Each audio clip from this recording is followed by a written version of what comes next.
So we've all seen a healthy offseason from our guy Luka Doncic. Going into the regular season, about a month away, how do we feel about the full season with LeBron and Luka? Well, the fact that they only had half a season last year, I personally don't think that they were able to complete all the synergy and the cohesiveness that they needed to, but they still were able to get to, I think, third place in the West. So you have to think that a full season, I love the fact that Luka, has taken a page out of LeBron's book and, learned how to stay in shape year round. I'm not sure if this is the first time he's ever done this, but he really looks good.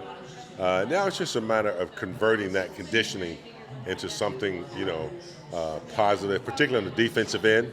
I think that, a full season with the additions that they made with Ayton, we do have a big. We hadn't had one since Anthony Davis.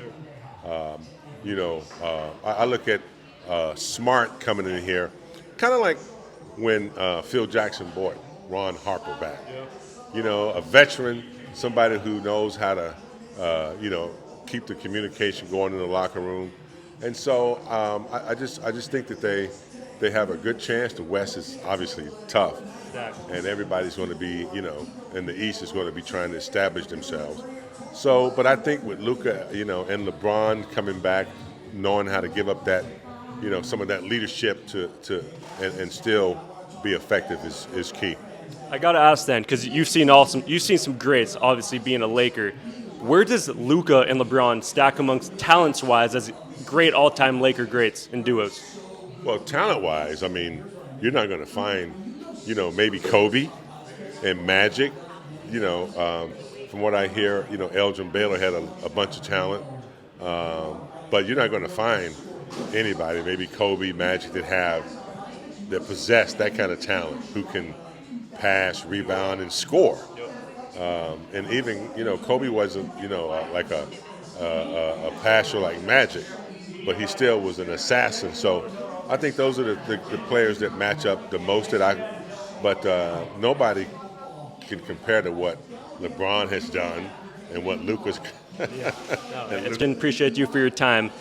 All-time Lakers starting five, including a coach. Well, I've been around long enough to know that, Elgin Baylor was like, Air Baylor back in his day. So I got to start with him. Magic Johnson. If I'm going to pick a team, and if I got to choose one player, out of any player ever, I'm going to choose him because he's a winner. Kareem Abdul-Jabbar, to me, I know Shaq possesses a lot of force and but over time, Kareem has been through many generations, starting with Wilt and on through Wes Unseld and Patrick Ewing, and the Kings still dominated. So those three. Can't leave Mamba out. Come on, can't leave Mamba out. I'm not going to. I got two more, right? There you go. I'm definitely going to go with Kobe, for sure, because no one has done it like he's done, and closed out games and demanded, that everyone. And so then, I'll probably have to, end up with. It's hard to leave Jerry West off.